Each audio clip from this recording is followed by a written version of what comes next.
Hey, my fellow Americans, welcome back to the bench for another episode of Messing Around with the Garand.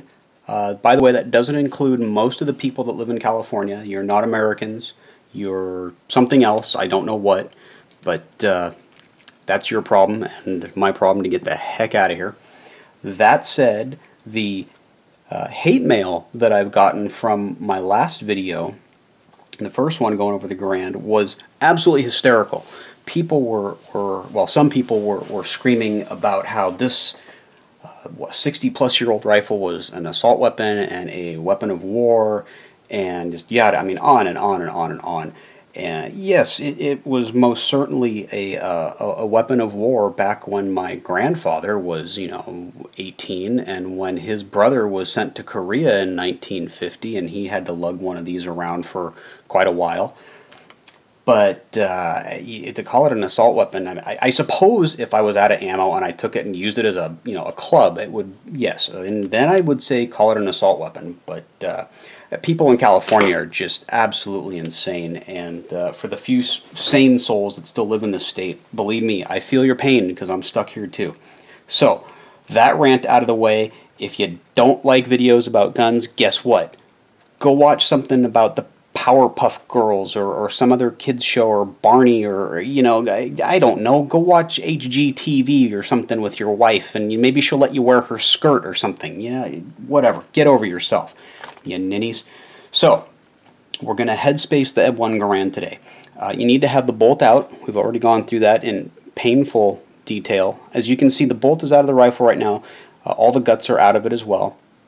The reason for that is we don't want the ejector especially pushing on the headspace gauges. If they push on the headspace gauges, you get false readings, and plus these are steel, and they can mar the chamber. We don't want to do that. You just don't want to mess up the rifle. So there's three types of sizes of headspace gauges you can get for a given caliber. There's a go gauge, a no-go gauge, and a field gauge, and you'll notice that what's missing here is the field gauge. I generally run the go gauge and the no-go gauge. I haven't run into a rifle yet where I had it close on the no-go. So for those who aren't aware, the go gauge would be your shortest gauge. This will indicate that your chamber is at the minimum standard size that it needs to be, and these are based on SAMI specifications. Now you can run into some problems because the military would run a headspace gauge to the Garand that was based on a different datum point, which I'll get to in a second. It doesn't mean that they used completely different gauges. It means that they were measuring at different points from the bolt face into the chamber itself. So just bear that in mind. There can be some slight discrepancies, but they're not sufficient enough to make using a commercial SAMI spec headspace gauge impossible or unsafe or unreasonable. So that's the go gauge. The no-go gauge is what's going to tell us if we are at or beyond what's considered the maximum, I don't want to say safe, the optimal maximum chamber size. You can still fire a rifle even if it swallows up the go gauge.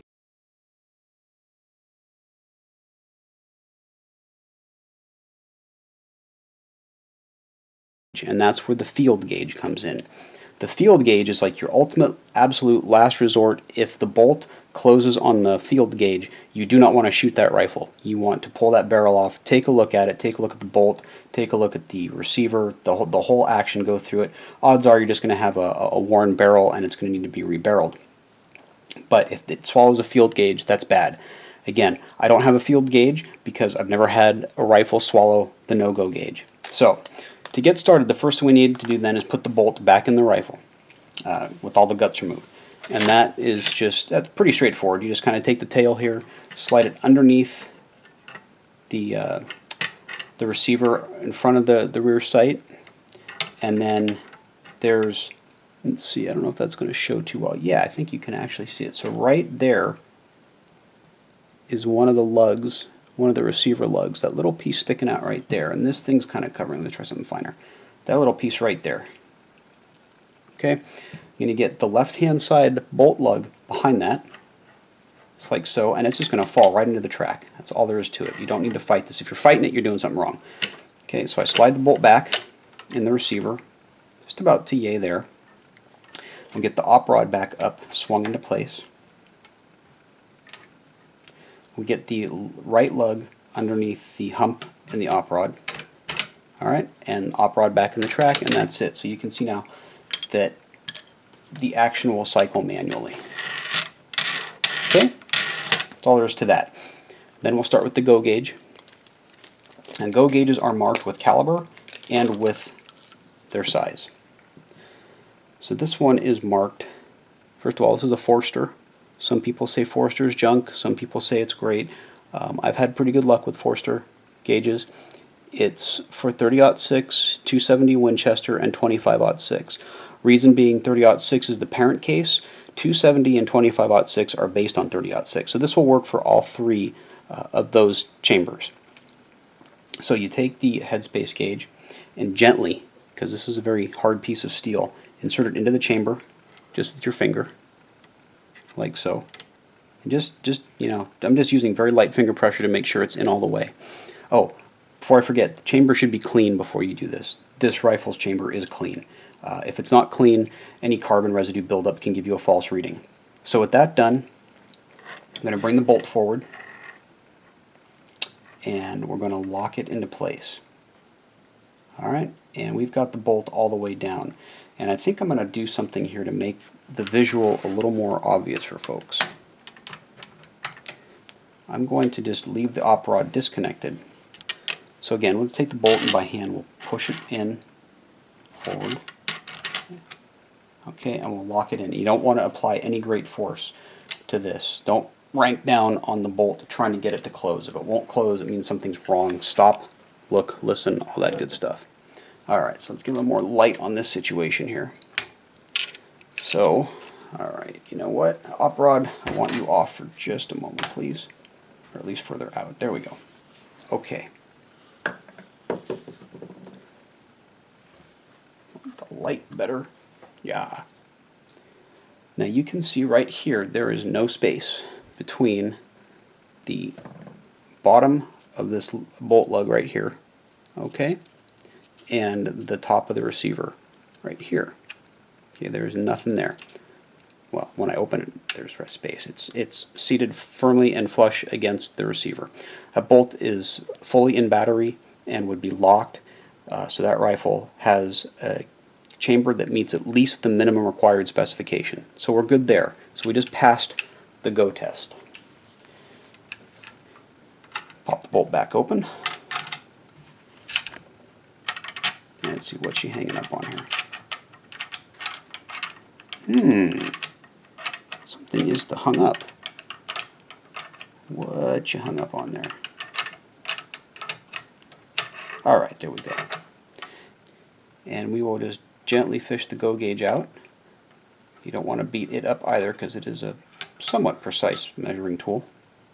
Gauge. Alright, and then we'll move on to the no-go gauge.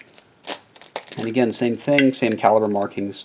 Oh, by the way, this has the go gauge and the no-go gauge both have the sizes marked on them. I don't know if that's coming through. So, gently slide that in the receiver, or in the chamber. I'll bring the bolt forward. Attempt to lock that into battery. Now, again, no excessive force. What you will see here is something painfully obvious, hopefully, to you. And that is right there. See that bolt lug? Get some better light on that. See that huge gap right there between the bolt lug and the receiver surface right here? So it's not closing on a no-go gauge. That means that this chamber is not even close to being at the maximum optimal chamber size. And again, I'm not pushing down on this hard at all. I'm just, you know, a light thumb pressure just to make sure that it's not going to, you know, creep down or anything on me, and that's it. So this rifle is safe to shoot. We know that this rifle has a pretty good chamber. And that's it. That's literally it. That's all that there is to headspacing a Garand. Now, if it had swallowed this gauge, then I would be getting on the interwebs going to Brownells or Midway or something and ordering another Forster gauge, this time a field gauge.